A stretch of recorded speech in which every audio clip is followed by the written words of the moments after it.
Hello everyone, today we will continue our fifth chapter, A Different Kind of School. Oh yes, she said, let's go for a little walk. अब उसने कहा कि oh yes, हाँ, let's go for a little walk. वे चलो हम चलते हैं थोड़ी दूर वॉक के लिए. Only you must tell me about things. केवल आप मेरे को थोड़े से मतलब वस्तुओं के बारे में बताते चलना. I shall be so glad when today is over. और मैं मतलब कि आज बहुत खुश होंगी. सो ग्लैड मतलब वेरी हैप्पी, बहुत खुश होंगी. व्हेन टुडे इज़ ओवर, जब आज का दिन मतलब ख़त्म हो जाएगा तब. The other bad days can not be half as bad as this, और जो दूसरे बुरे दिन हैं वो आज के दिन से भी आधे बुरे भी नहीं हैं जितना कि आज का दिन जितना बुरा है उसके लिए. Having a leg tied up and hopping about on a crutch is almost fun, I guess. अब वो बोल रही है कि having a leg tied up, जब मतलब कि एक लेग को बांध दी जाती है, and hopping about on a crutch is almost fun, और जब उस पे क्रैच पे बैसाखी के सहारे चलना पड़ता है तो वो क्या होता है, फन सा लगता है, फनी सा लगता है. I guess मतलब मेरा अनुमान है.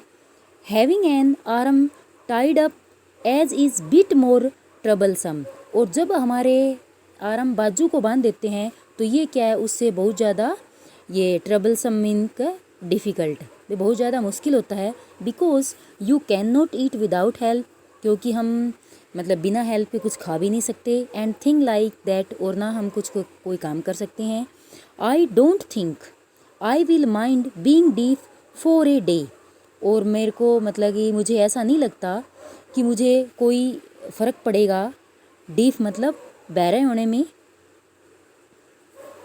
फॉर ए डे एक दिन के लिए. एट लीस्ट नॉट मच मतलब कम से कम इतना तो नहीं.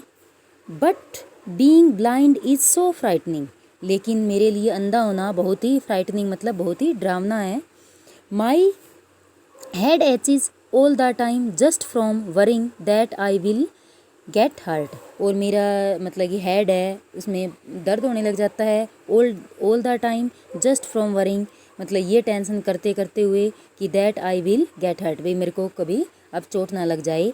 वेयर आर वी नाउ, अब हम कहाँ पे हैं. In the ground I said, अब वो मैन कहता है कि हम ग्राउंड में हैं. We are walking toward the house, और हम हाउस की तरफ जा रहे हैं. Miss Beam is walking up and down garden with a tall girl, और जो मिस भीम है वो एक टोल गर्ल के साथ आ रही है. What is the girl wearing, उस गर्ल ने क्या पहन रखा है. माई लिटिल फ्रेंड आस्क, और मतलब मेरी इस लिटिल फ्रेंड ने पूछा, मतलब लिटिल फ्रेंड कौन है, मतलब कि जो उसके साथ वो लड़की थी वो पूछ रही है. A blue cotton skirt and a pink blouse, उसने बताया कि ये ब्लू कॉटन स्कर्ट डाल रखी है और pink blouse. I think it's Millie, उसने वो सोचती है कि वो मिली है. सी सेड, उसने कहा.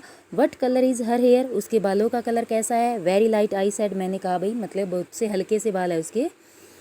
Yes that's Millie, she is the head girl, और उसने बताया कि वो हेड गर्ल है.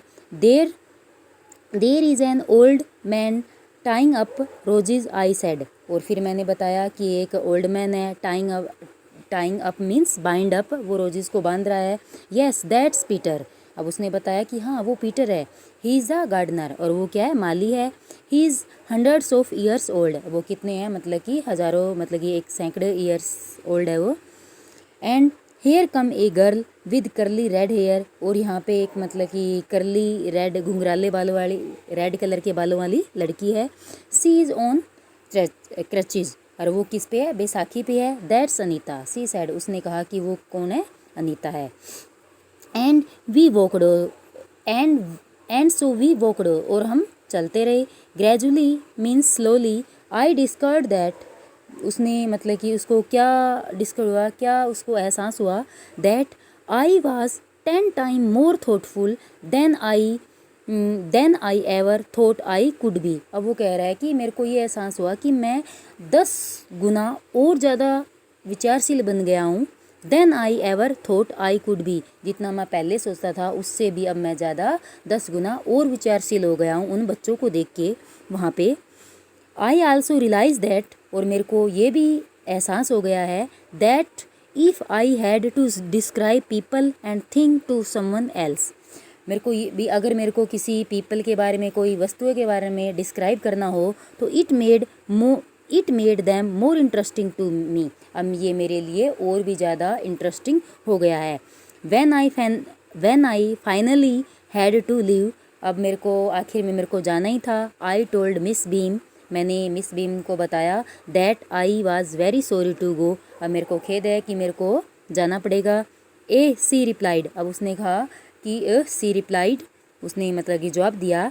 Then there is something in my system after all, अब वो कह रही है कि हमारे इस सिस्टम में आफ्टर ऑल मतलब कि कुछ वास्तव में कुछ ना कुछ तो है कि यहाँ पे अगर कोई भी पर्सन आता है, कोई मैन आता है तो वो इतना ज़्यादा सेंसिटिव हो जाता है और यहाँ से इतना ज़्यादा सीख के जाता है कि वो यहाँ से मतलब आने के बाद यहाँ से जाने का नाम ही नहीं लेता, यानी कि यहाँ आने के बाद वो कुछ ना कुछ यहाँ से गेन करके जाता है। Okay student.